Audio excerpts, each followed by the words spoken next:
सुशील मोदी जी के लिए आपके नज़र में,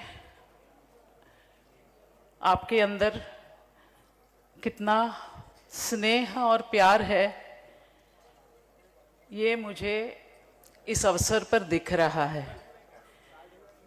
सुशील जी बहुत ईमानदार, एक अनुशासन पालने वाला और पूरी तरह से अपने आप को कार्यकर्ता, बीजेपी का कार्यकर्ता बनाकर पूरी तरह से वो समर्पित थे। उनके लाइफ में पार्टी, बीजेपी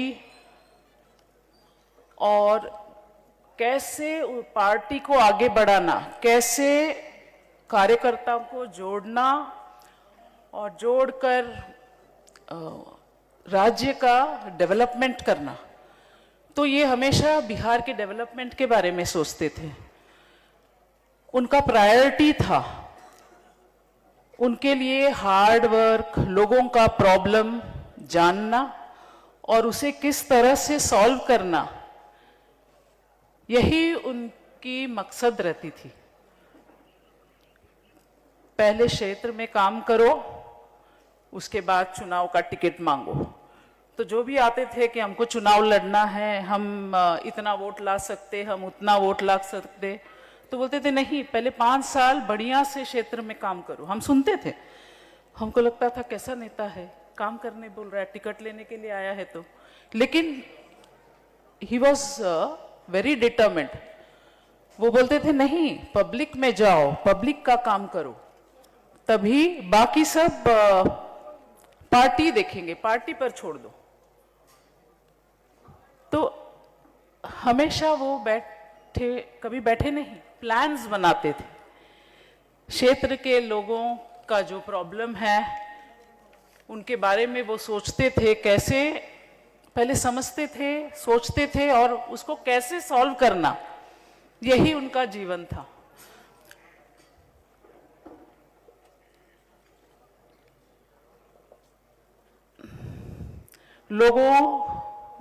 मैंने कुछ लिखा है, क्या क्या मुझे महसूस हुआ वो। लोगों का बहुत सारा पैरवी आता था, लोग मदद मांगते थे, जो वो सकते थे वो कर लेते थे जरूर से। इस बीच मैं भी 1-2 पैरवी ले जाती थी उनके पास कि मेरा भी थोड़ा कर दो।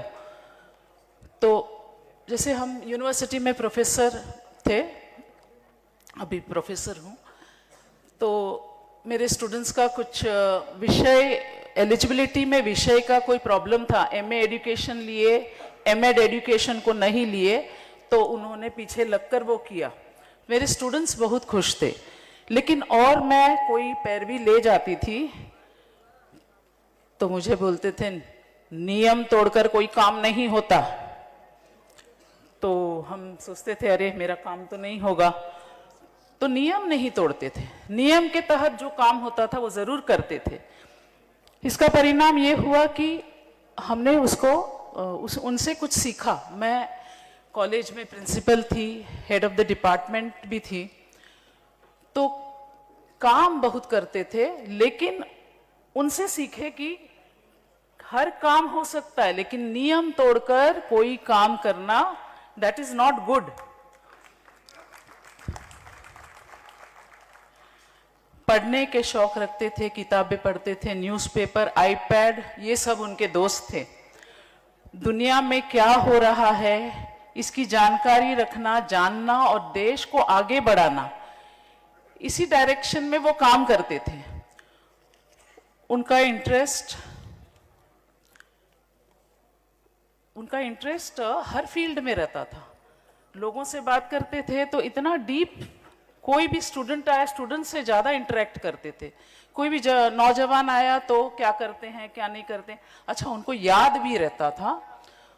हम देखते थे जब इलेक्शन के टाइम में एक एक घर में कितने लोग हैं, कौन है, बाबूजी क्या करते हैं, भाभी जी क्या करते हैं, एक एक आदमी का मैं सोचते थे कैसा आदमी है। हमको तो 50 स्टूडेंट को याद किए वही बहुत था, लेकिन वो पूरा क्षेत्र के लोगों को घर के मुखिया को, सबको एक हार्ट टू हार्ट जानते थे, दिल से जानते थे।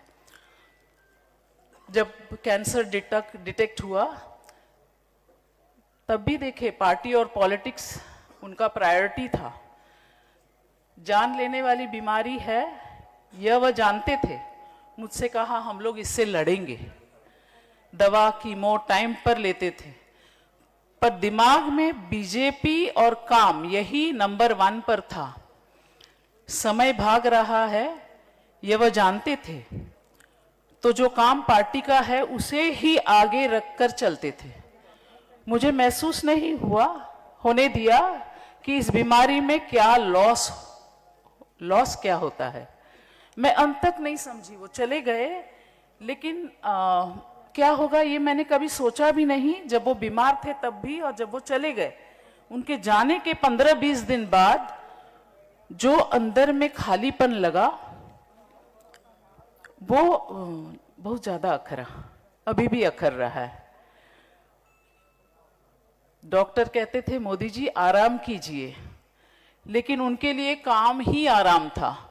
मैं सोचती थी डॉक्टर को कैसे समझाऊं कि ये काम जो करते हैं वही उनका आराम है। 1 मिनट भी वेस्ट करना नहीं लिखा था। मुझे मालूम नहीं था कि इतने लोगों का काम किए, मुझे नहीं मालूम था, क्योंकि मैं यूनिवर्सिटी में पढ़ाना, वो खुश रहते थे मेरे से। जब वो चले गए, जो दिग्गज लोग थे, बड़े बड़े लोग थे, मंत्री थे, प्राइम मिनिस्टर थे, सब लोग आए। तो आए, कंडोलेंस देकर चले गए। लेकिन उसके बाद जो शाम के वक्त और जब 10 दिन 15 दिन के बाद जो लोग आते थे, वो क्षेत्र के लोग थे, गरीब लोग थे और कार्यकर्ता थे। ये लोग आते थे और रोते थे। मुझे नहीं समझ में आता था ये, लेकिन वो बोलते थे भाभी जी आप नहीं समझ रहे हमारे लिए क्या किए, हमारा ये काम किए, हमको ये हॉस्पिटल में ये मदद किए, हमको कुछ हमारा केस था उसको थोड़ा सा पुश किए तो मेरा काम हो गया। और तरह तरह का। तो मैं सोचती थी कैसा आदमी है, कहाँ कहाँ। हम सोचते, जब वो थे मेरे साथ तो मैं सोचती 24 घंटा क्या करता है ये। मेरा तो 9 से 5, मेरे को हमेशा बोलते थे कि 9 से 5 का काम आपको पसंद है। मैंने बोला हाँ वही पसंद है। लेकिन वो मैं सोचती थी 24 घंटा क्या करते रहते हैं। जब वो चले गए, लोग आने लगे, तब मैं सोची कि कितना काम किए हैं। और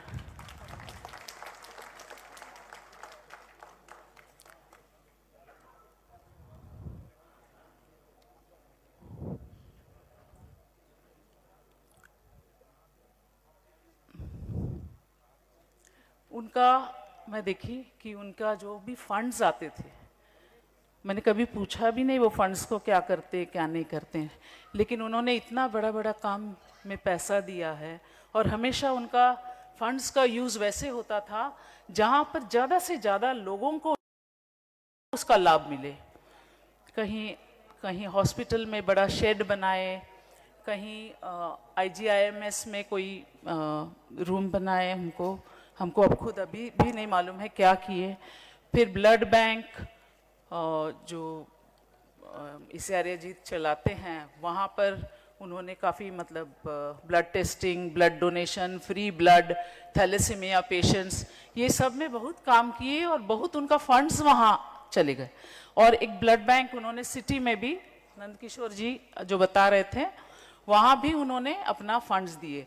तो वो देखते थे कि उनका फंड्स जो है ज़्यादा से ज़्यादा लोगों को उसका लाभ मिले।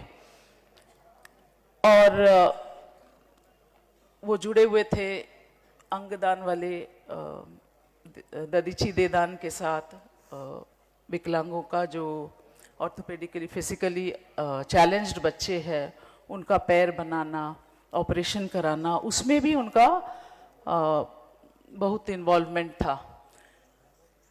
कभी मैं सोचती हूँ शादी के बाद जब मैं आई तो मैं मुंबई से आई और मुझे हिंदी इतना नहीं आता था। मेरा हिंदी बम्बईया हिंदी था, मांगता है आता है जाता है यही था। लेकिन मैं अंग्रेजी, जब कोई भाषा कमज़ोर होता है तो आप दूसरा भाषा, आपका जो भाषा है उसमें शिफ्ट हो जाते हैं।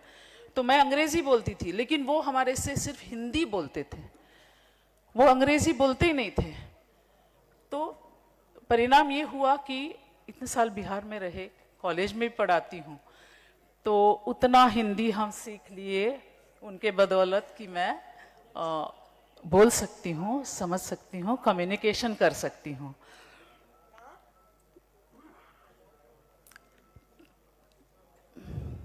ज़्यादा बोल रही हूँ लगता है, ओके। लेकिन वो इतना जल्दी जाएंगे ये हमने नहीं सोचा। लोगों ने बहुत प्रार्थना की, जाप किए, महामृत्युंजय का जाप किए, पूरा बिहार कर रहे थे। और लोगों ने हमसे आकर कहा कि हम लोग का प्रार्थना का लाभ नहीं हुआ। लेकिन हमने कहा नहीं, कैसे नहीं हुआ। 1.5 महीना हम हॉस्पिटल में रहे, उनको कोई दर्द नहीं था। मुझे किसने कहा, बहुत लोग कहे कि कैंसर में दर्द बहुत होता है, लेकिन इनको कोई दर्द का दवा भी नहीं पड़ रहा था, कोई दवा नहीं पड़ रहा था। और ये कभी मतलब चिल्लाना, चीखना, हम एक दिन आईसीयू में उनके साथ गए तो देखिए वहाँ बहुत, मैं देखिए लोगों को कि कितना दर्द है, लेकिन उनको वो सब नहीं हुआ। तो उसका असर कहाँ से हो, वो सब असर कैसे, कोई दर्द नहीं, आप लोगों का प्रार्थना से। इसलिए मैं ये मौका, मेरे बेटे ने कहा कि मम्मा दुख दर्द का बात मत करो। मैंने बोला फिर कब धन्यवाद दूंगी। तो मैं सोची कि मुझे मंच मिला है तो मैं आप लोगों का तहे दिल से धन्यवाद दूं। और मैं सोचती हूँ कि सुशील जी ने जैसे जीवन बिताया, सब लोगों ने आपको बताया, उम्मीद करती हूँ कि वो एक प्रेरणा बन के आपके जीवन में कुछ न कुछ रोल प्ले करे। आप सबका मैं तहे दिल से धन्यवाद देती हूँ। आभार इस कार्यक्रम का इस लेवल पर लाना, और जितने लोग आए हैं, दूर दूर से आए हैं, मौसम को बर्दाश्त करते हुए, नेताजी, मंत्री जी, सब लोग आए यहाँ पर। फ्लाइट सब लेट चल रही है, मुझे पता है, क्योंकि बेटा मेरा, बहू मेरी 4 घंटा फ्लाइट उनका लेट हो गया। तभी भी इस मौके, इस अवसर पर आने का पूरा कष्ट किए। पत्रकार और जितने लोग यहाँ आए, दूर दूर से आए हैं, उनको सबको तहे दिल से धन्यवाद।